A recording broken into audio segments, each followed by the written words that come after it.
Okay, presenters, attendees, what a treat to kick off this course, a basic course of AI and radiology session. My name is Josh Rubel. I'm the Chief Commercial Officer at Pexera Health, the host for this course today. And we have attendees joining truly from around the world. I happen to be in Atlanta, Georgia, here in the United States. It's a beautiful fall day here. I know for some of you it's late at night. For others, it's early in the morning. We have registrations and attendees from 6 continents on planet Earth, over 20 countries. Many institutions are represented here and we're excited about that. And I think it speaks to the growing interest in AI development, and in particular in medical imaging, which is really grounding the topics that we'll be sharing today. I'd like to thank the presenters for putting together a valuable set of content, and really all of the attendees for carving out time, whether it is evening, nighttime, morning, for carving out time to really join this discussion. The session is set up to start with a video from Dr. Mohammed Shora to really ground us in the basics of AI. Then we'll move to Razvan Atanasiu to talk about deep learning atop those basics, followed by a clinical applications review from Ali Makram, and then a discussion around data and AI from Professor Ihab Ilyas from Waterloo in our neighbor to the north in Canada. Um, and, you know, we recognize the topic areas here may generate a bunch of questions in a setting like this where we have over 200 attendees, and we'll be sharing a recording of this. It makes the most sense to have questions put through the Zoom feature, the QA feature in the Zoom user interface. So please locate that on the bottom of your screen. If you've got questions, go ahead and add those questions via text in that box. And the assembled team of panelists here will triage and answer as many as we can given the time available to us. With that, I'd like to start off with Dr. Mohammed Shora describing the foundations of medical AI.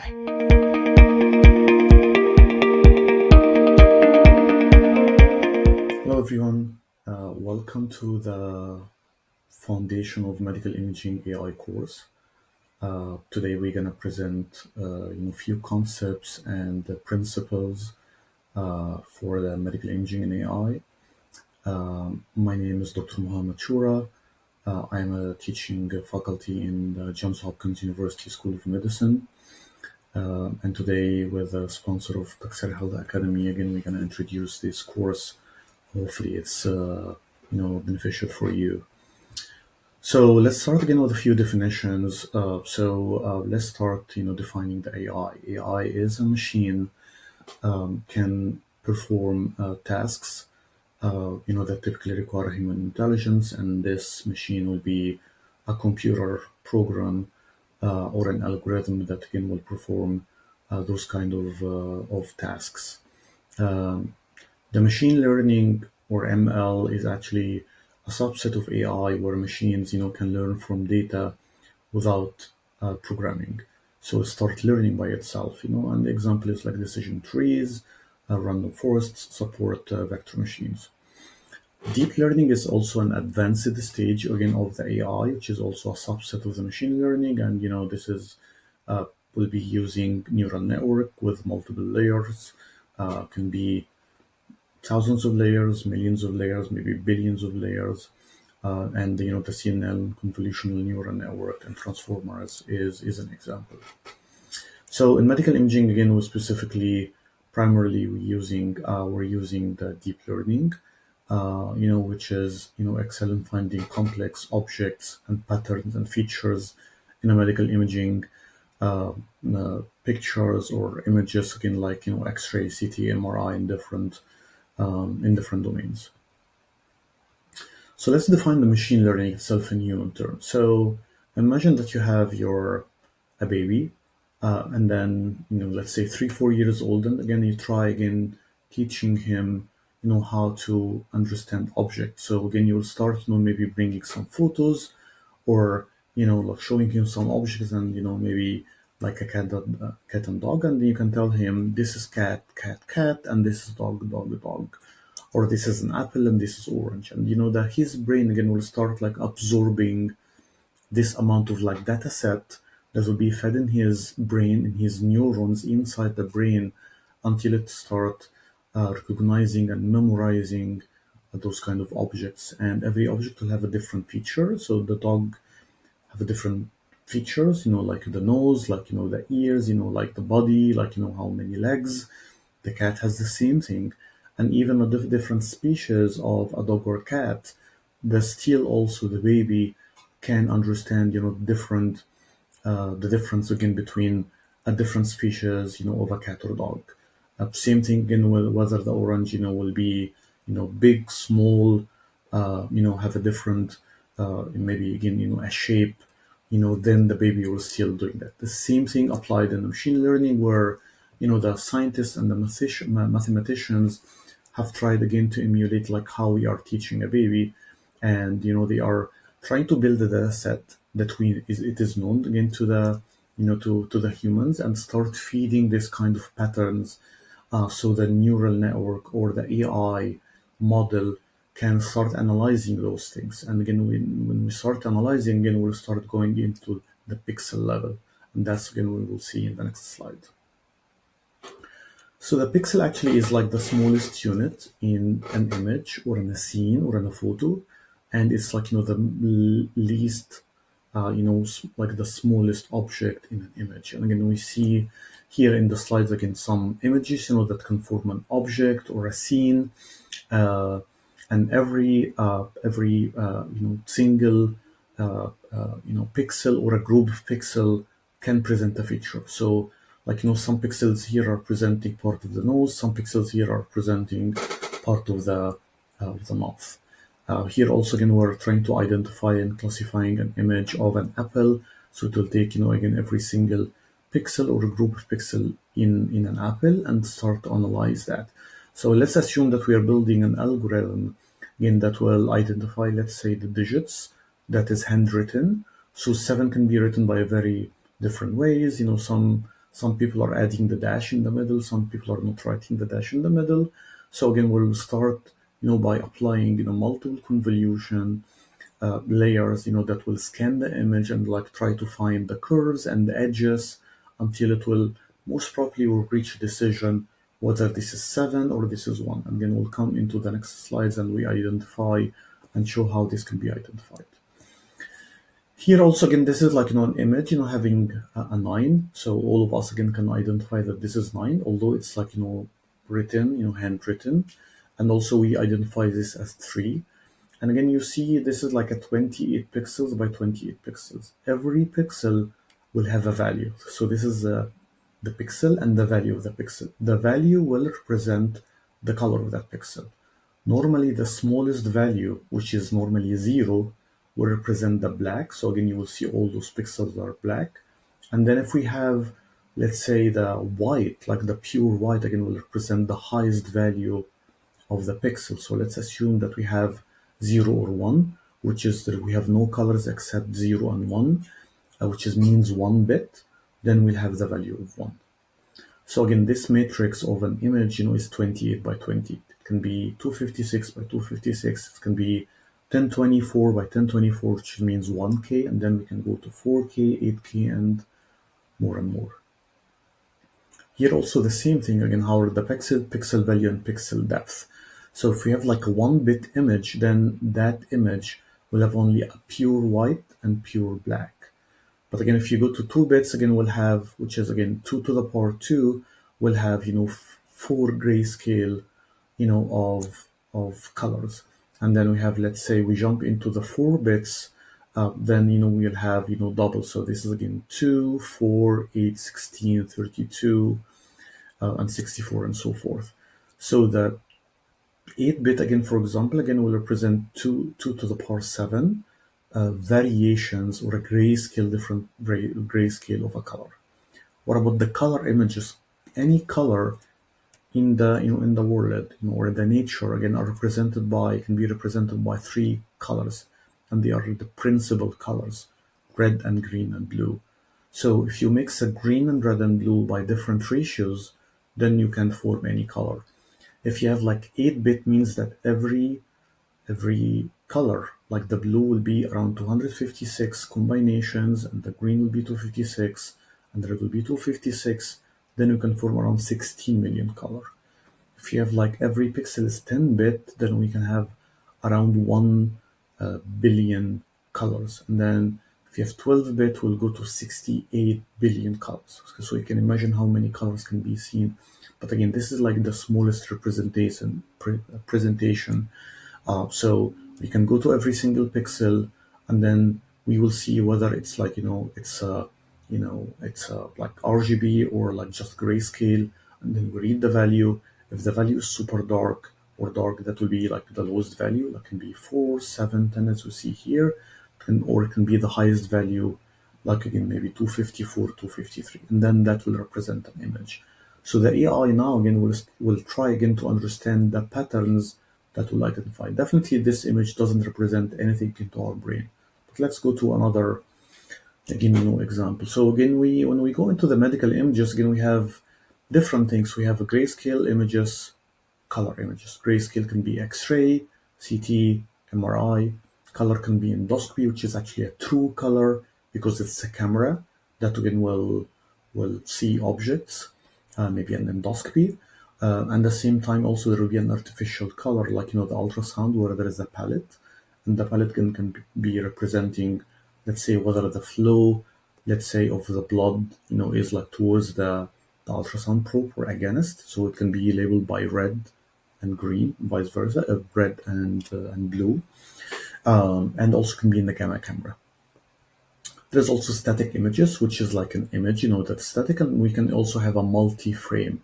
Multi-frame can be an echo, which is a moving picture, and can be also a cath lab or an angiography. So that also will be, different. But every single type of image will go into the smallest unit, which is a pixel. And like the AI now, their mission is to analyze those representation of a pixel, and like trying to analyze what is the feature in those, in this pattern. It can be like a circle, and that circle is white, so it might be tumor, it might be a cyst. Again, we'll see the next slides. So here also representation of the neuron, which is like the smallest part in the mathematical model, how we are identifying, the artificial intelligence. And again, this is the input. The input can be, let's say, the pixel values, as we said before, and then every pixel value, will, or the input again will have a specific weight, and we can focus on different, again different weights, and then again we'll have, let's say, a bias, and the bias can be an offset, and then will be like a baseline, threshold, which is a bias. Then will be an activation function, and the activation function can be maybe can be a function that will fire or pass a signal forward. We'll come also to the neural network, and the neural network can be again like this. So will be an input layer, can be hidden layer or inner layer that will start like calculating few things until we come to the output layer, which is gonna give us a decision. What is that? This can be a cat or dog. This can be character, A or B or C, or it can be an apple or orange. And that again will be like how we can do the neural network. Here also again a very important example, again showing us how we can do the neural network. Actually, this is like a very famous image or a video. Can highly again recommend again to visit. It's from the 3 Blue and 1 Brown channel. So here is actually we're trying to represent. We have an input handwritten 1, and then we have here 9. So we'll be, let's assume that we have a matrix, which is around 784, which is around 28 by 28, 708, 84 pixels. And again, we'll start like firing few things. We're looking for a few features, and then once again the AI again will start analyzing, or this neural network will analyze. It will come up that this most probably is 1, okay, because it detect that this is like a straight, an edge, and it's like very long one, which is most probably 1. Let's here also we'll try to analyze the circle, like a dash or like, almost a one, like a different objects. And then if you feel that, this is, like zero or a circle and a dash or a stick, then most probably it's eight. If we have like, again, like this and this, so like two, two circles, then it means eight, and so forth. So again, those will be two highlighted, the most weight again are coming into that, and the most like a strength. Then it means that like the decision will come into nine. So this means it's nine. Again, this is like how we're recognizing feature. Again, this can be expanded again to a multi-layers, that can feature or can look for a specific feature that we need in an image, whether it's like a different scene or a different medical image. Here also again how again a representation of how the filters can extract features. So actually there is something called convolution layer. They call it also, a convolution is like a mathematical way of like multiplying two matrix together. It's some sort of multiplication, and the output, the that when we scan, this kernel matrix or the smart filter, can show a specific feature. One of the feature can be maybe showing after this multiplication the vertical edges of that image, or can be in horizontal edges. So the kernel matrix, or the smart filter, the small filter can be 3 by 3, 5 by 5, maybe 7 by 7, and the representation of those values in a matrix, which is multiplied by the image itself, can produce the image filter that we need. The filter can be many, many things. The one of the most important filters that we need is the edge detection. In an AI, so we can detect, an edge or an object. It can be texture analysis, it can be pattern recognition, it can be feature enhancement. So we need to enhance a specific abnormality or an enhancement. Here also again, few other concepts of supervised learning. It's like the teachers teaching the model, like this is pneumonia, this is pneumonia, this is pneumonia. Unsupervised learning is an explorer again that will try to find hidden patterns without labeling. Okay, so it's unsupervised learning. There's also reinforcement learning that is self-learning, and this is like through trial and error. So try many, many times again to try do a trial and error until again we find the optimized treatment protocol. Here also again the garbage in, garbage out. So when we train the data, we need to make sure that when we're using the foundation of a reliable AI. So the labeling are very important, which is called ground truth. So ground truth has to be very accurate, and to make sure that when we feed the information, to the model, like or to the network, that we are providing the right diagnosis, the right labeling for the image. Missing annotation is a big problem, so we have to make sure that we have a complete, consistent annotation. Make sure that also we have a scanner variability. So if we apply some different scanners from different brand, like let's say we have Philips and we have Canon, or GE, they have a different crispness, they have a different contrast for the image. We need to make sure that also, we have a consistency or a normalized, approach again through the different scanners. Also, we want to make sure that we don't have a demographic bias, and the most famous one is like, let's say the race. So you can just like, feed data, let's say for African American or Asian or Latino, and then we expect, the algorithm will function, well on the other race. So we need to make sure that we don't have a bias in the data again we use it for training.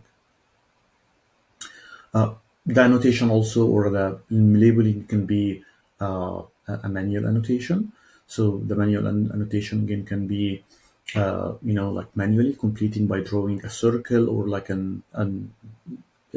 region of interest over the volume, or the lesion that like we want to identify. It can be an automatic annotation using maybe image processing. Can be also using trained models and exact like specific trained models that was trained on identifying and annotating and labeling the data. It can be also semi-automatic, so we can use the automatic approach, but it doesn't work well.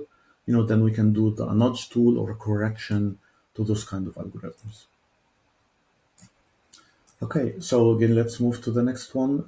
So here also the data collection and preparation. So we need to collect the data. We need again to collect the the right data that we needed. So let's say we want to do segmentation or labeling in for a chest X-ray. So have to collect it again from multiple destinations. We have to label it. We have to put the ground truth. Has to be also with multiple readers, and we have also to do the quality control to remove any artifacts and poor quality scans. There is also a very important concept in the data set. So we have to, make sure that we have a training set. It might be like 70% of the data we use it for the training, 15% we can use it for the validation to start validating and tune, again the data. Tuning maybe the hyperparameter of the model and prevent overfitting. And then also we do another 15% for testing. So we keep it aside. So once we finish the model and we start the testing, we start applying this kind of data. As again, we said, preparing the medical images. Again, we might need resizing to again save time in the training and maybe save some power and GPU power. We might need to do some normalization. Might do some windowing. We might do some noising, zooming, bias correction, and so forth, and maybe brightness contrast flipping. So those are very important. The model performance also are affected again by like the reaction, and the output. So we need to make sure that like if we have an actual, which is the data input, and we have a predicted, which is the AI output. So we need to compare. Let's say if we're checking for a pneumonia and normal.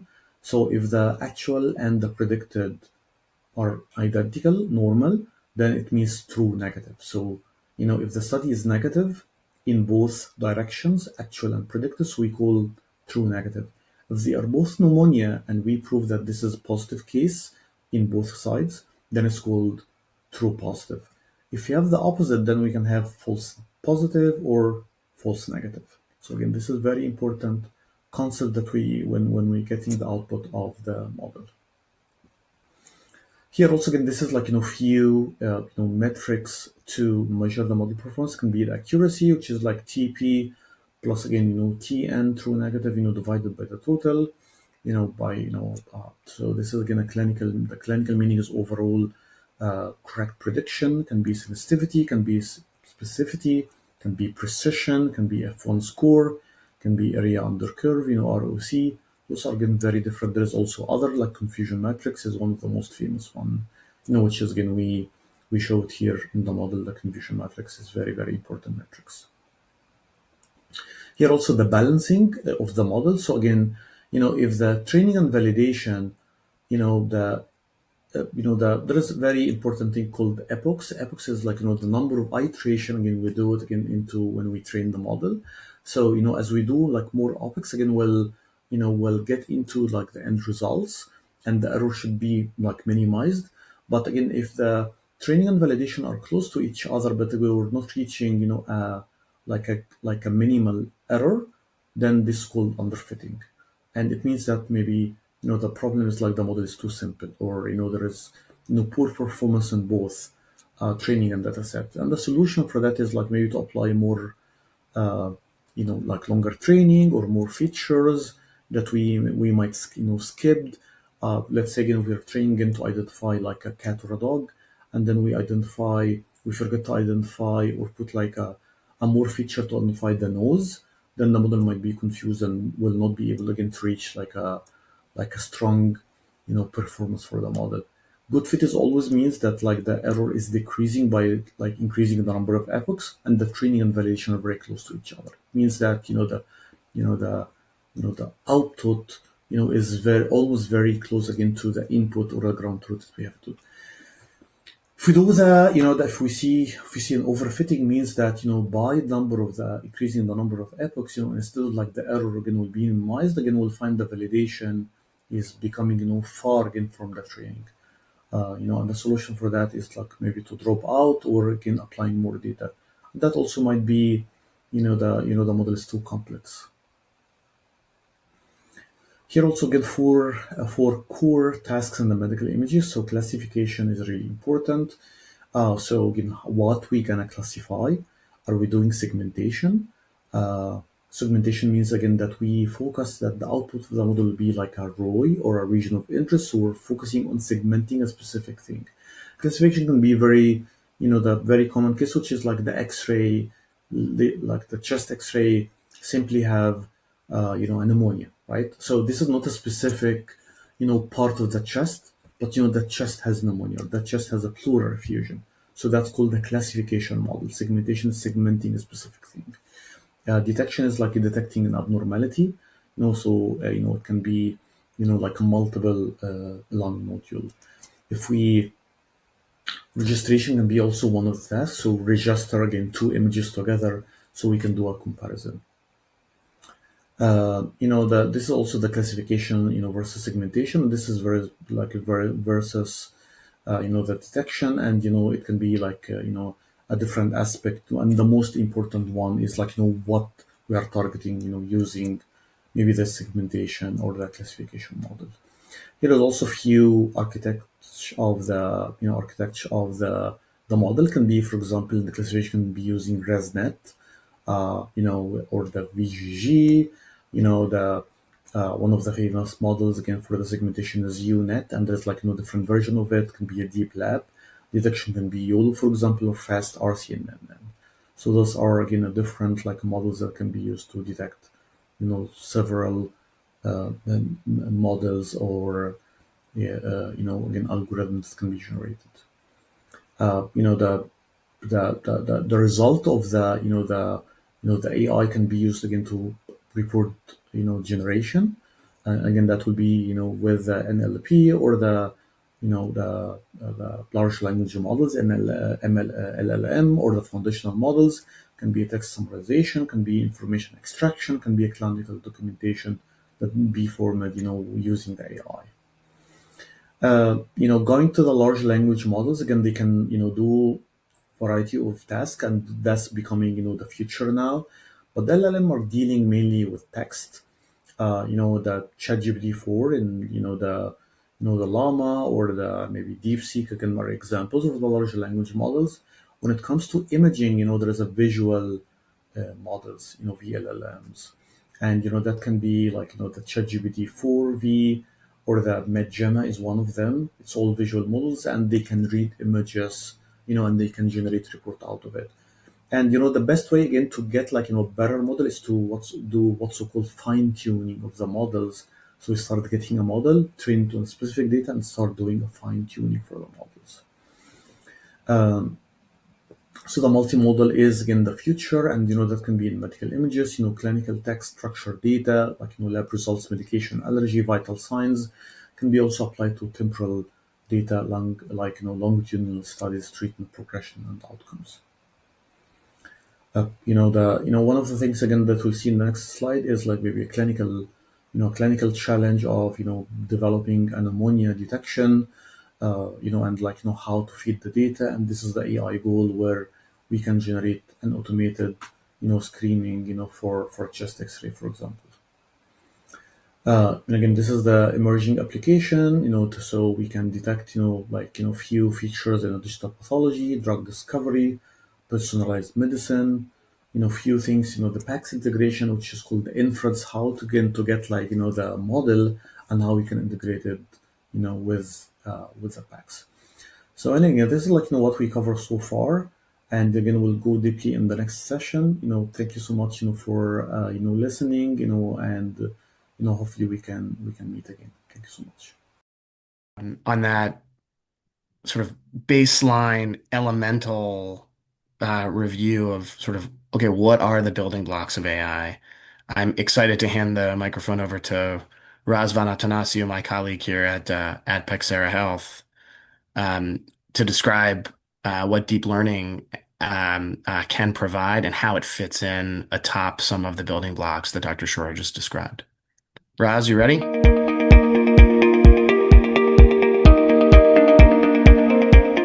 Yes, hi all. I want to welcome you as well. I'm going to present from Minneapolis, Minnesota, USA. My slides, some of them are a little bit more technical, and some of the material will be on the test. That was a joke. There will be no test, but I always use this to get, when I was teaching college, to get my students' attention. Okay, let's get going here. We're going to start with acronyms. The one in the middle, probably the most familiar you're with, right? So artificial general intelligence. We're not there yet. We are in the ANI, in the narrow intelligence phase. And of course, there's going to be maybe a super intelligence phase as well. Um, People are working towards this. Where we are today, maybe it's a little bit of, could be a financial bubble related to AI. Definitely, there's like any new technology that's extremely promising. There is some hype, but there's no denying. We're all using this technology. Some of us have used it longer than others, but now it's become mainstream. And that's what you want. You want the commodity technology to improve our professions, to improve, our lives. And hopefully that's how we're going to progress.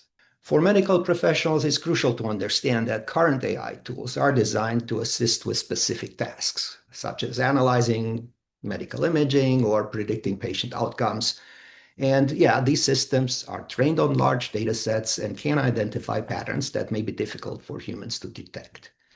They do not possess the ability to reason or make judgments. And really, the whole purpose, at least from our perspective as vendors, is to make our clinicians more efficient, not throw more data their way and slow them down. Continuing, the distinction between ANI, AGI, ASI is important for understanding the current and future landscape of medical AI. Of course, AGI would be capable of learning and reasoning across domains. It's still subject of research and debate. Some claims that, well, we're just around the corner. Some are thinking, well, maybe it will never happen, or for sure we need new breakthroughs in research and technology. But in practice, medical AI is limited by the quality and scope of its training data. It cannot generalize beyond its program tasks, and its decision-making is constrained by the algorithms and data it uses. So this means while AI can be a powerful tool for supporting clinical decisions, it should not be relied upon for tasks outside its validated domain. And this is very important. We're going to have discuss this more from data quality to clinical validation. This slide put together by our team is interesting. And if you have taken other introductory courses in AI, machine learning, deep learning, this slide is accurate. Now, we all know that actually machine learning is a superset of deep learning. So deep learning is a subset of machine learning. So some could argue, well, you can have quite complex machine learning as well. But what's important here is to know that, from a deep learning and medical imaging are really well suited. And in a way, this whole transformer architecture, which caused the LLM generative AI boom, is also based on deep learning components. The only other comment that I will have here is in terms of computing power, yeah, for sure, training is high. The infrastructure requirements are high, even for specialized deep learning models. But there are models out there, so don't quote me that you always have to have a GPU. There are some good models out there that can work on CPU as well. But typically, GPU is where it's at. And of course, you all know how valuable NVIDIA is as a company. Next, we will talk about some standardization, image standardization techniques. So pre-processing is a critical step in preparing medical imaging for AI analysis. Standardization techniques are resizing, normalization. These are examples. They ensure that the images are consistent, actual model, learn relevant features without being distracted by irrelevant variations. So resizing is very common. As you can see here, we have a 22 224 by 224. Oftentimes, well, these could be initial, sizes to be fed. Sometimes they're even smaller. And then as you have more and more layers, you're actually, each layer will reduce the size of the image. And then another interesting thing is, yeah, we're all working with natural numbers primarily, but for these awesome gradient operations to work well, the data has to be normalized, and you have to, it's really ideal. The sweet spot for all these operations is 0 to 1, so that's really what needs to be done. And if you have much higher values, once in a while they slip through, they can really confuse the model and remember weights that are not ideal. But there are other techniques to get rid of that. Then there's some additional image enhancement techniques, windowing and denoising. I mean, windowing is common, right? Every clinician, radiologist, technician knows how to do that. Our the software of all vendors, be it a PACS or a referential viewer, knows how to do this. They have different window levels for, different, if it's brain, bone, soft tissue for visualization. Denoising is more interesting. For example, in some cases, you could get rid of a pacemaker. Now, of course, that's just for the purpose of getting data that's cleaner so that it doesn't skew certain things. Now, if it's pacemaker detections and positioning, of course, you're not going to do that. But that's a typical example. And oftentimes, denoising can be done with AI in itself. And then there's advanced pre-processing. I've never done skull stripping, but registration is a classic. It's a hard classic algorithm, so to speak. But it existed. So you want to align images to a common anatomical space. There's intensity normalization where you standardize the pixel values across patients. It's also, and then the histogram equalization. So what are you? These techniques require careful implementation, obviously, validation, to ensure that they do not introduce artifacts, right? But advanced pre-processing is essential for building high-performance AI models in complex medical applications. Now we can talk a little bit about data augmentation. There's the basic augmentation techniques. And so data augmentation expands training data sets by creating modified versions of existing images. Rotation, affine shear, and zoom are examples. They simulate real-world variations and improve model generalization. That's actually extremely important. So in our case, because it's all clinical, the first sentence was also important. But really, this is what you do with data, basic augmentation. So, and there's on the next slide, we'll explain more. You can get from a smaller data set. It reduces, in general, data science is starving for data. You want more and more data, but you want good data. Dr. Elias will present some very interesting insights into that. But in general, the more data you have, the better. But it better be good data, because if you have a lot of bad data, that's not good. But oftentimes, what we're struggling with is actually a lack of enough data. So there's never enough data. So the data sets, the cleaned up data sets, not necessarily from a Kaggle competition, but just in general, anatomical data sets that are de-identified and pre-processed, etc. They're very valuable, but you don't get hundreds of thousands of images. Usually you get smaller. And the more specialized your search is and your algorithm is, the more narrow it is, the smaller the data set available. So the whole idea is that we want to, when we work with a limited data set, to augment it. And here's some advanced methods for augmentation. For example, small adjustments in brightness and contrast, elastic deformation, which simulate tissue movement, um, mix up where you combine images for regularization or robustness, or you do cutout where you mask parts to force attention to data set. But if you apply these transformations to it, you actually CNNs work very well at this. So it actually helps it. It's not, typically in computer science, we talk a lot about deduplication, and you actually want to deduplicate, right?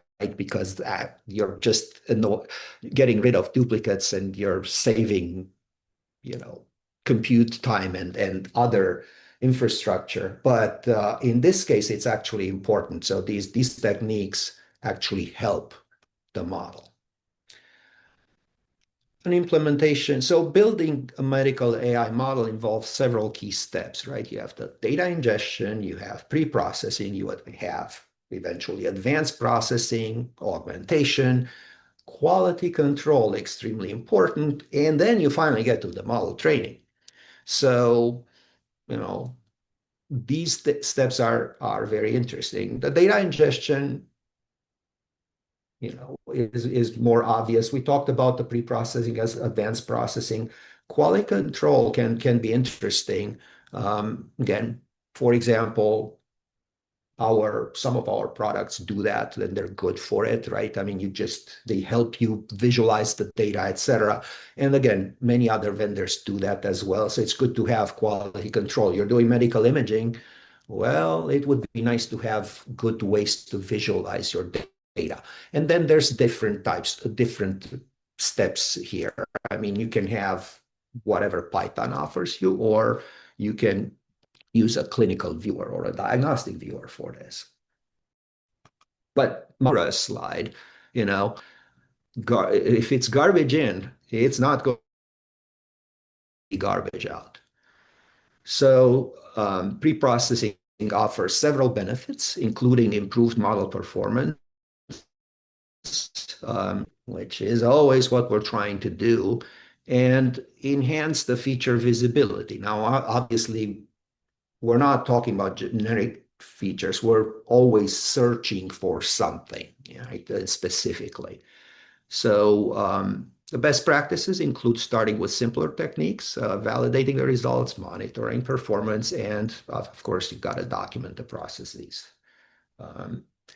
And there's the first time we use one of my favorite words, pipelines. It's how you chain these operations together that you get all these, research pipelines, big data pipelines, training pipelines, and even inference pipelines. We'll talk a little bit about popular deep learning frameworks. So first of all, the languages that are being used. The most popular one is indeed Python. R is another popular language. We use Python. I have used only Python, but you can also do deep learning with higher level languages. I mean, no knock on Python. Python is interpreted actually, but you can use Java and .NET as well. But Python is the most common language used, programming language used for this. But then you're not going to just trust me. There's no way you're going to implement this. I mean, some people had to do it 10 years ago, that they had to implement, backpropagation and tensor operations by hand from scratch.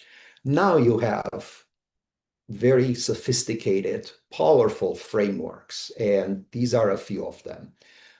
Actually, the most popular. So you have PyTorch, which came to us via Meta, Facebook. You have TensorFlow, it came to us via Google, and Keras. And actually, this should should list actually Keras 3. Keras has an interesting, it was independent at first, then it became nicely integrated with TensorFlow. And now, as this slide is showing you, now Keras 3 can actually work with different backends. So it's an abstraction on top of PyTorch, TensorFlow, or JAX. JAX is a newer framework from Google. Um, it's interesting. It's a little bit different compared to PyTorch and TensorFlow. It's more stateless in some cases. And again, this is very interesting. So typically what you want, you don't want to waste all your time just processing the data. And what you want is to come up with a great model and train it and see where things are failing. Oh, do we underfit, overfit, whatever, right? And tweak that.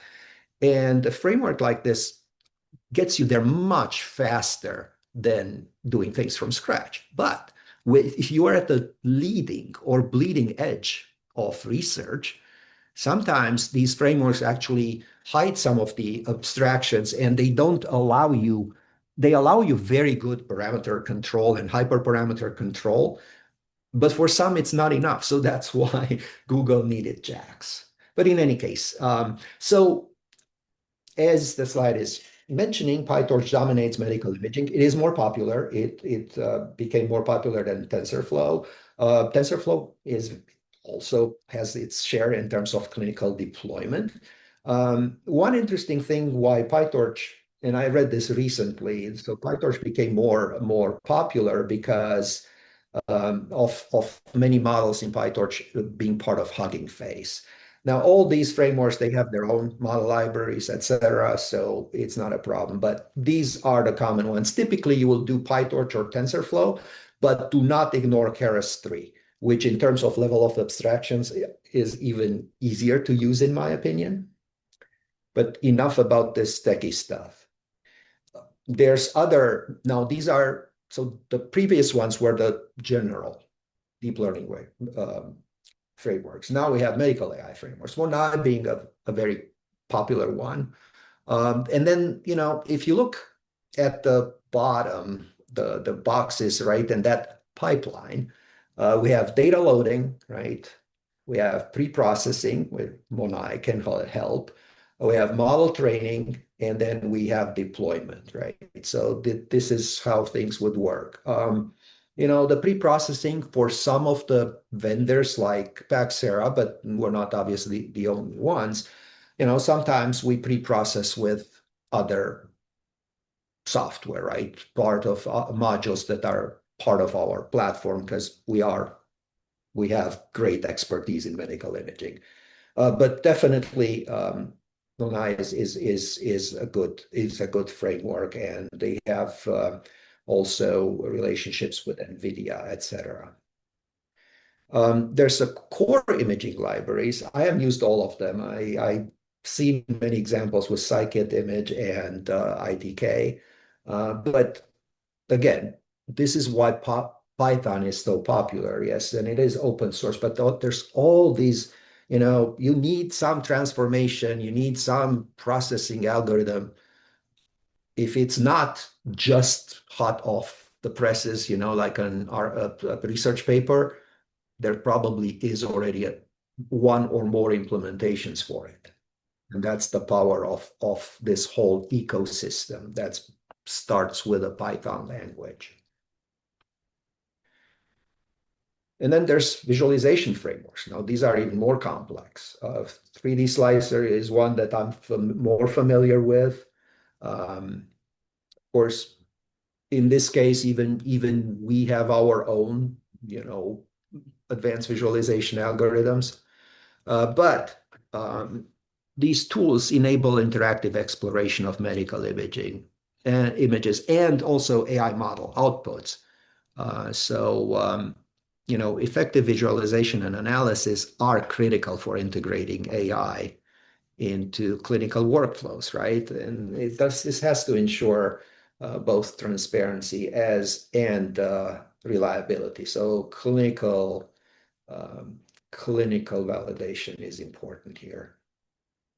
about deployment, right? Because, okay, we trained our model, but then something needs to happen, right? We have to put it to good use. And for this, um, we use these other technologies, right? The Docker for encapsulation, Kubernetes for managing multiple Dockers. TensorFlow serving is really cool. It's part of you can this it's an inference platform, also MLflow. This is an interesting. We're not trying to be prescriptive, but actually, in a way, I think the team did a favor here. It gives you an example on how you can combine all these tools for specific use cases. And that's actually, even how to get from to a regulatory pathway, and then the differences between research versus production. How the model learns. I think Dr. Shura went over this. It's again, for CNNs are forward pass networks. You have a loss function, you have an optimizer, right? And you back propagate it to update the weights based on your learning rate, right? And then there's some other hyperparameters here like epochs, complete passes through the entire training data set. And typically you use it more than one. You do this in batches to be effective and take care of obviously maximize the potential of your GPU primarily. You have a learning rate, which controls how much weights can change with each iteration. And of course, you have the loss function. And somewhere in here, there's the activation function as well. I will not spend much time on this slide, although it is important. Area under receiver operating characteristic curve. What this slide really is trying to tell you, there are these clear metrics, performance metrics, and you need to be aware of this, right? Because this is how you measure the effectiveness of your model. Now, then obviously there's a cooperation between the data scientist and the clinician so that, okay, that score means something. But if the score is bad, there's no reason to even try to clinically. Preventing overfitting, very important, right? You have a large model, it will memorize your training data set, right? You don't want that. So there's all types of interesting regularization techniques here. Dropout was invented actually by Jeffrey Hinton, who got the Nobel Prize, not just for this, but for his entire work. There's L1, L2 regularization to penalize large weights. Yeah, remember those large numbers? The two large numbers can can confuse the model. Of course, you do stop training early, so you don't waste your time. Yeah, you're hoping for 200 epochs, but if this is not going well, stop after 15 and you slide. I will not spend much time on it because models in general, AI is opaque. How do I know? How did it, even if it looks like magic and it did the right thing, how do I know that how do we understand what it did? Well, there are techniques to do it. And for deep learning, actually, it's fine. And the goal is clinical interpretability equals better patient outcomes. And we will have a slide. The next slide here talks about this grad cam. Excellent technique, and you'll understand it even better on the next slide, right? So gradient weighted class activation mappings, it visualizes which regions the CNN focuses on, right? So now if you go back to clinical, right? No, a radiologist at inference time will not do that. But at training time, when they say, okay, Mr. Vendor, you have a great model, show me that it works, then you can actually use it, right? And it can support clinical decision making, but this is typically in the implementation phase, and it can be used as a great educational tool for training. So here's an example of the GradCon, right? Right. So we were talking about the colors, right? The which ones are which, right? So you can see by looking at this what the model focused on, So that's really explainable AI is an interesting field and very important, especially for medicine. And with this, I thank you very much, and we'll go to our next presenter. Thank you. Thanks, Raz. Um, I think that the extended attendee list is likely now seeing, hey, wait a minute, once you have the building blocks, you start layering in capability that then drive to a specific clinical application. And I think it's a perfect segue to get into what some of those clinical applications might look like. So, with that said, Ali, are you out there?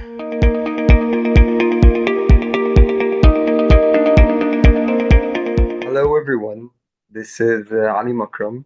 I'm a business analyst in Paxera AI team. Today, we're going to talk about clinical applications of AI. Starting off, we're going to talk about the different modalities that AI actually can be implemented on, and we're going to talk about the AI applications per modality and the types of challenges faced per modality. So we have the X-ray, CT, MRI, ultrasound, pathology, and even nuclear medicine.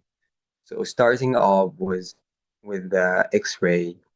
X-ray mainly we use it for pneumonia detection and fracture identification as well as TB screening. Some of the challenges faced would always be the overlapping structures in the 2D projection.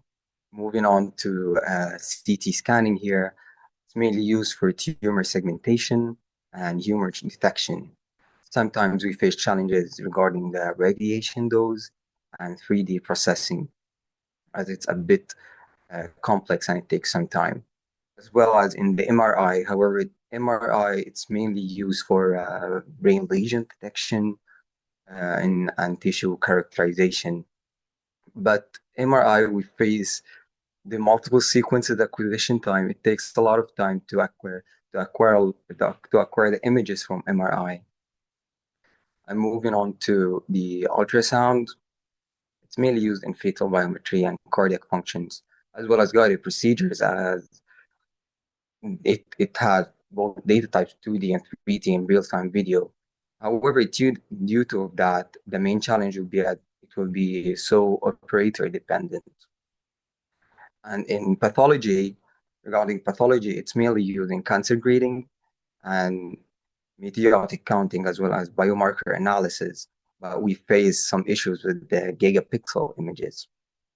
And in nuclear medicine, we face some low resolution challenges while we are applying the PAT and CT fusion and some metabolic analysis. So that's it with the modalities. Let's move on to the next slide. We'll be talking about the medical specialties that have some AI applications. Here we have the neuroimaging, thoracic imaging, cardiac imaging, musculoskeletal, and breast imaging. And last but not least, recently we actually been implementing AI in the workflow to enhance it, like in study triage. In neuroimaging, AI is so helpful in stroke detection and tumor segmentation as well as in dementia assessment. I will just discuss that in some details later. In thoracic, we've got COVID analysis, emphysema scoring, and lung nodules. In cardiac, it's mainly calcium scoring, ejection fraction, and coronary analysis. And in breast imaging, breast imaging actually, it's really interesting because it has the most clinical impact so far through screening and density assessment and lesion detection. Moving on to the musculoskeletal fracture detection and arthritis assessment and spine analysis. So let's dive deeper into neuroimaging. So here in neuroimaging, we've got two case studies or two main categories where we can actually implement AI. It's mainly in stroke and emergency, where the AI model can actually perform automatic detection of LVO and CTA for rapid triage and treatment planning, as well as it can actually identify and detect hemorrhages on non-contrast CT, as well as actually performing aspect scoring and some perfusion analysis. In oncology and degenerative diseases, we use AI models in tumor segmentation as it can provide precise volumetric analysis of brain tumors for treatment response. And it's actually used as well in Alzheimer detection as an early identifier of hippocampal atrophy and biomarker patterns. and it can also be used in brain age estimation by quantifying of brain health relatively to the chronological age, as well as identifying MS by automating lesion law quantification and progression tracking.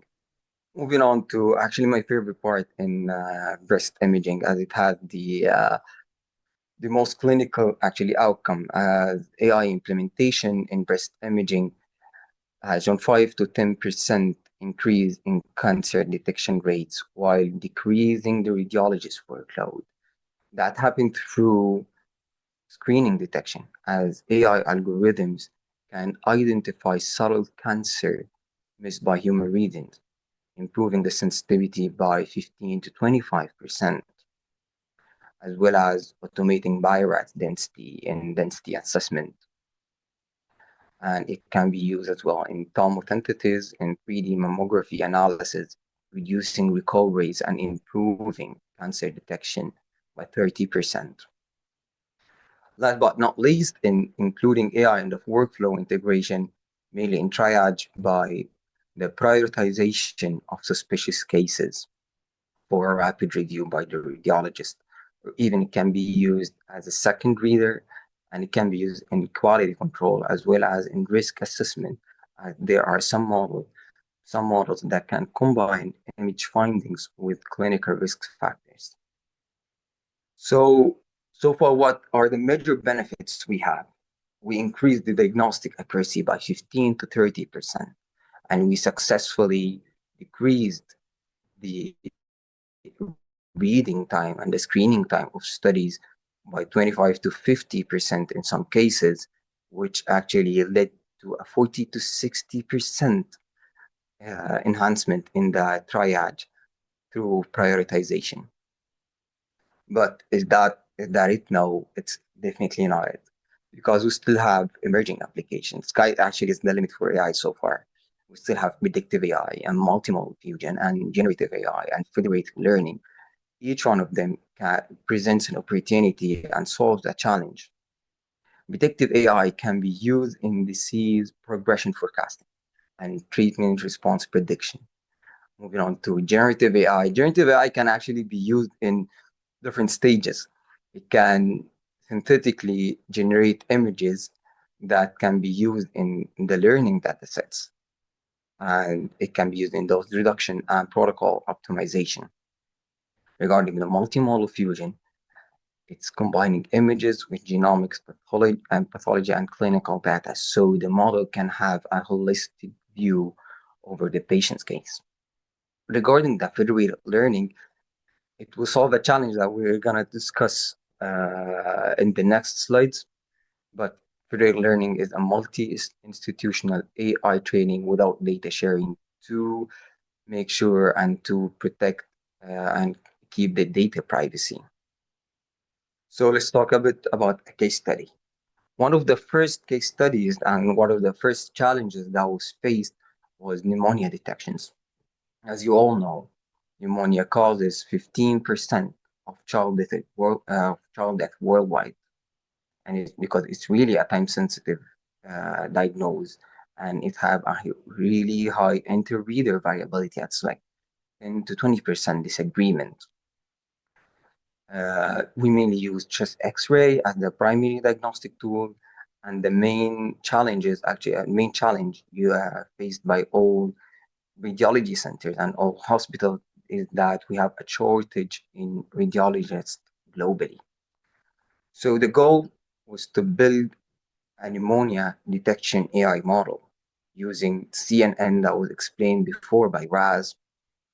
This model just had to classify the images. It's a classification model. Just classify the images, pneumonia or not.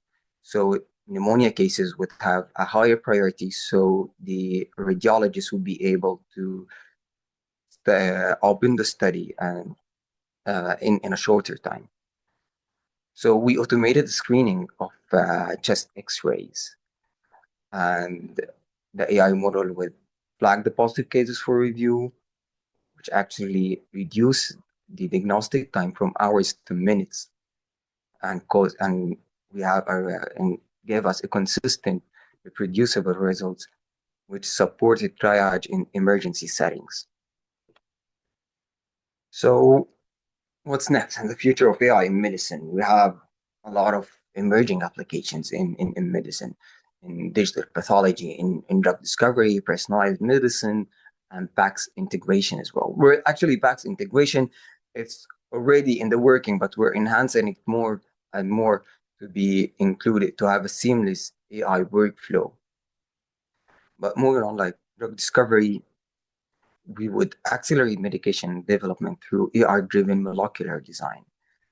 Using the same concept, we can actually tailor treatments based on individual genetics and clinical profiles, would actually decrease the healthcare costs. And we use actually AI-powered analysis in digital pathology to of histopathology slice for cancer detection and grading. So we've got a lot of opportunities ahead. We've got early disease detection. We can improve the diagnostic accuracy more and more and reduce the healthcare cost and create personalized treatment plans and provide global access to expertise. But we're gonna always face some challenges, of course. First of them is the data privacy and security, which would be actually solved by the federated learning explained before, as the model can be trained in each institute without data sharing between institutes. And we have the regulatory approval pathways, which is honestly, it is a necessity. Yeah, it has a lot of clinical validation requirements, but as I mentioned, it is a necessity. Moving on to the integration with existing systems, it's a bit technical, this one, and we're already in the making, and it's already in progress in PACS and in workflow integration. And the most important challenge is physician acceptance and training. Physicians need to accept that AI would never replace them. AI will always be a companion and assistant for the here are the takeaways for today. The AI fundamentals covered by Dr. Shura, the learning methods, computer vision, explainable AI, and multimodal AI explained by Raz, and the pneumonia case study explained by myself. Thank you all, and we'll be moving to the next presenter. Thank you, Ali. I'm excited to move to that next presenter, especially with the context of the clinical applications you just described. I'm really excited to introduce Professor Ilyas joining us from Canada. To talk about some of the challenges associated with data to get to some of the outputs that you were just walking us through, Ali. I think it's the right time to dig in a little bit on some of the raw materials required here. So, Professor Ilyas, the floor is yours.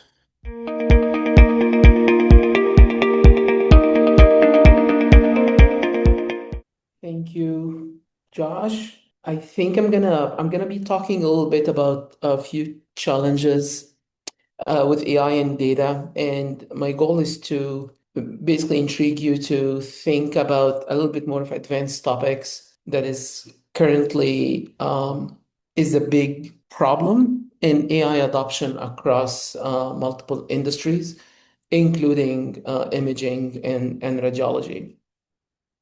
And the theme of this short talk is how does AI actually perceive your data? Are these machines looking at data the way we are looking at data? And the answer will determine a lot of our activities and what we do around data. And just as a cheat, I'm going to tell you that the answer is already no. AI perceives data in a very different way than what we think it is. So I'll give you, many of you have been through this journey, especially if you're either building an AI system or interacting with a machine learning or AI system. There is some sort of data sources, data that you have access to. These can be images, reports, structured data, and what have you. And then you have a task at hand. That can be a prediction of a certain disease or an anomaly, or any of the amazing tasks that colleagues have been talking about earlier in this course. And it doesn't really matter what the solution is. You're building your own model, you're using off-the-shelf model. The path from data to your task is really rocky one. Should I use all the data? Is the data have the signals that I'm looking for? Is it quote unquote clean? And it's ready to be used. And even if it's clean, am I using the right model? Am I using the right tool? And even if I use the right tool, is it the right size? And many of you have been huge exposure to LLMs, open source or closed or foundational models. And there are multiple t-shirt sizes there that you need to choose from. Should I use, like, for example, a Llama small model or a bigger model, or should I send something to Gemini or what have you?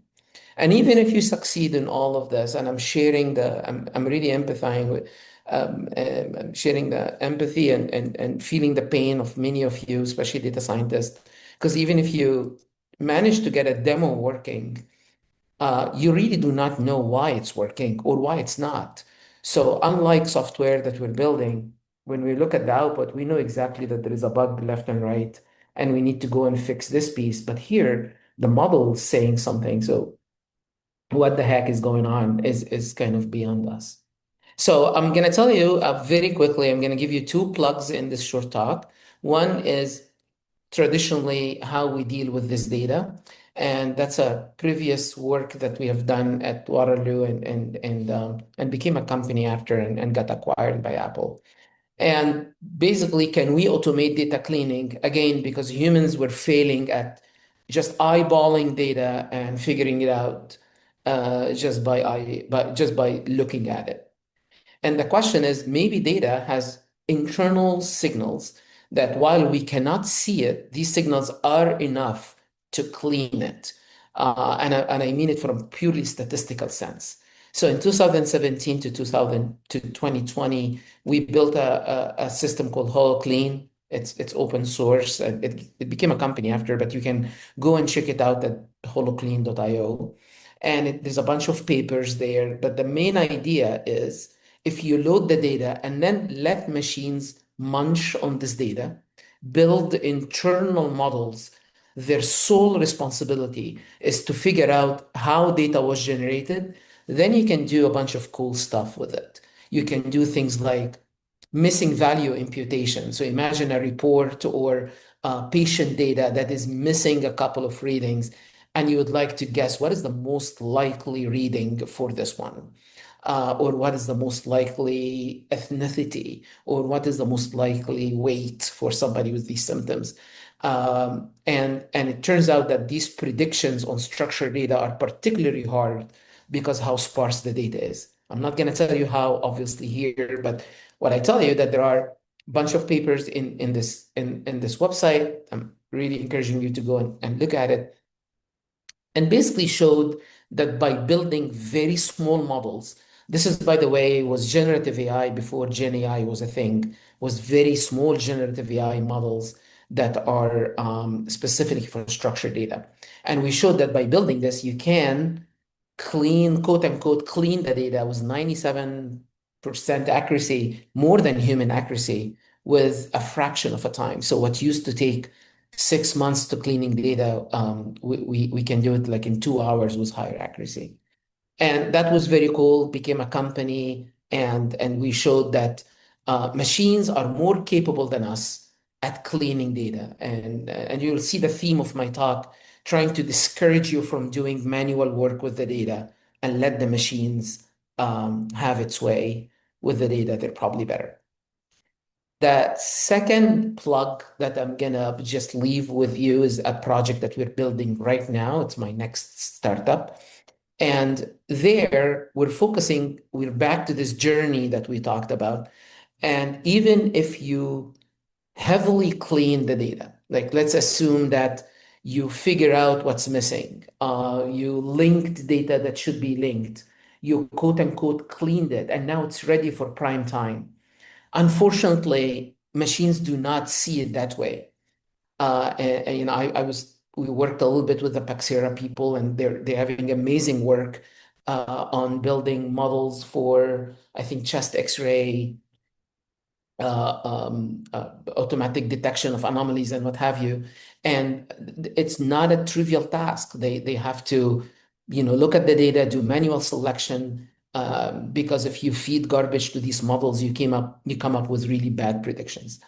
And so that pain is still there, even if the data is quote unquote clean. So the question is, can we let the machines not only clean the data as I showed you in the last 2, 3 minutes, but also align the data with the task that you're trying to do? And let me explain more. So let's assume that I have a specific task, chest X-ray prediction. I have tons of data, images that I got from multiple clinics. I'm trying to build a model, and that model will help uh, doing a great job in these anomaly detection. Can I use machines to help me align data that is input to me with the task I'm trying to achieve and do things like selecting the right data that I should train on, explaining the output when I don't like the output, and tell me where in my data was the problem. What should I change? What should I remove? What should I add? What am I missing?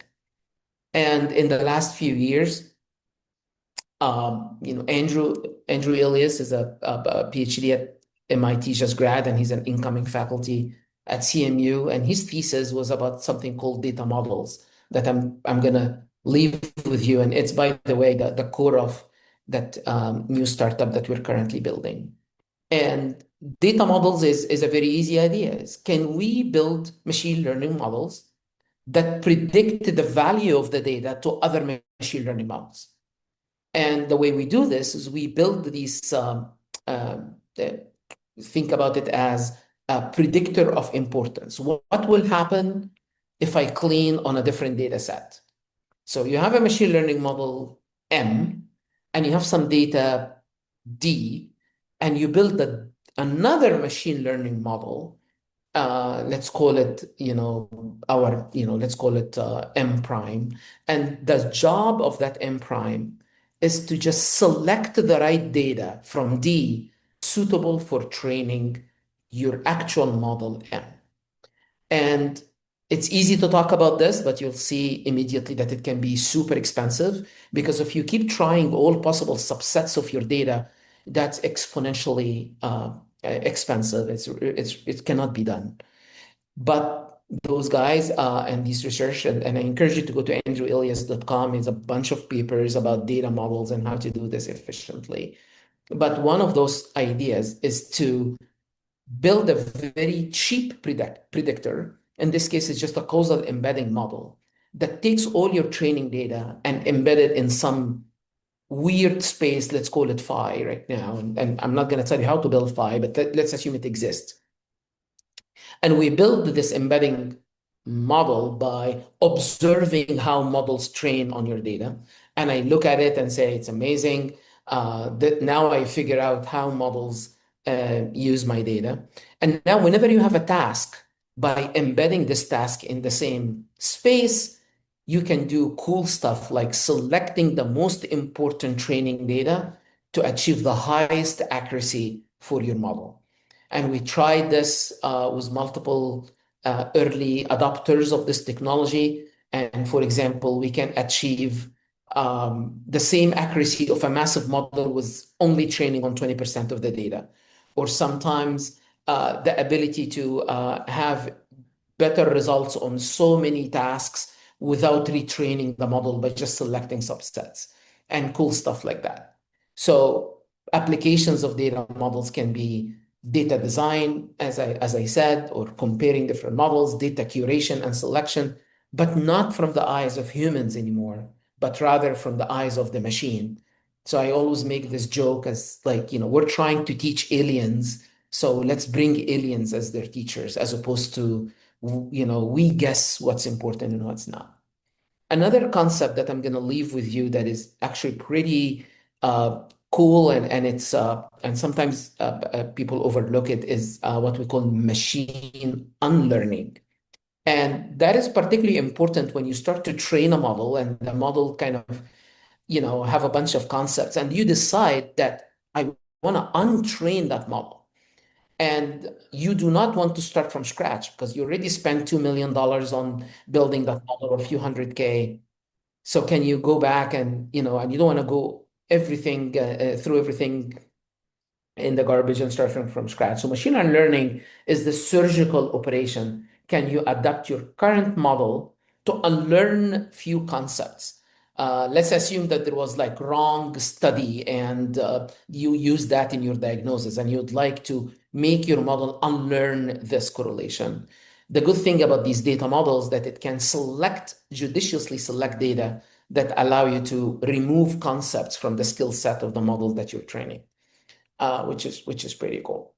The last thing I'm gonna, and I think you guys heard about explainable AI a lot today, and we're taking a very different approach to explainable AI. And instead of trying to explain anything, we adopt a different concept. We call it data attribution. And the idea of data attribution is simple. I don't know what the heck is going on in the mind of that model. I don't know how it works. But all what I know is this model used this particular data points in your training data to come up with that last decision. This is more useful information than trying to give you weights or trying to tell you gradients or trying to tell you some machine learning concept that requires a PhD to understand. All what you need to know is you are getting this diagnosis of chest X-ray wrong because of these 6 examples. The model used these 6 examples in your training data to come up with that bad prediction. And that will allow you to look at the data, understand, oh, it's missing a few things. Oh, it came from ICU and they are in the wrong orientation. That's why. Or it all have like chains or something like that. So I hope that with data attribution, we can help make AI or custom AI diagnosable and auditable and debuggable. So practitioners among you can actually not only use it, but understand where in my data caused these problems to happen. Again, all of these details are covered in, I would say, 5, 6 deep papers. So the idea is not to go into the technical details, but to tell you that they exist. So the 2 things that I want you to remember is uh, there is a way to automate things like data selection and data attribution so we can build high fidelity AI tasks using your data. And there is a way to automatically clean data without us eyeballing and trying to figure out things and let statistics takes its course. And with these thoughts, I hope I intrigued you enough to go and read more about this and learn about what people care about in the AI data space. Thank you. Thank you, Professor. You certainly intrigued me. I think this slide in particular that you finished on tells the story about just how complicated being a human actor might be, and sort of recreating that with the with AI, whether it's agents or full systems. Um, it gets complex fast, and Yeah. especially in the healthcare space. Uh, and in radiology where it's data rich and digital data rich, imaging digital data rich, sometimes we only focus on the diagnostic, which might be a little easier with a pixel. All of the workflow required to capture that pixel and all of the workflow post pixel to get a report out the door, target rich areas for some of what you're describing. Yeah, it is a hard problem, Josh, and that's why people are paying money to create businesses around it. And I can tell you, we have 11 people, 8 PhD and 3 masters, and they're all from top universities, and we're still scratching our head and working really hard to put this in production. It's not an easy problem, but I think it's extremely timely, and I'm glad that this audience is the right audience to appreciate. At least everybody went through this pain, and bang their head against the wall trying to figure out what the heck is going on. And we hope to make their lives easier. Wonderful. Well, thank you again.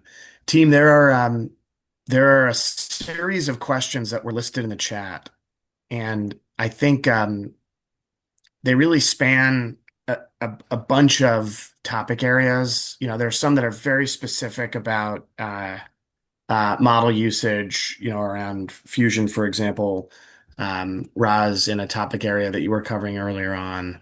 There are other questions about sort of best way to sort of get this message out.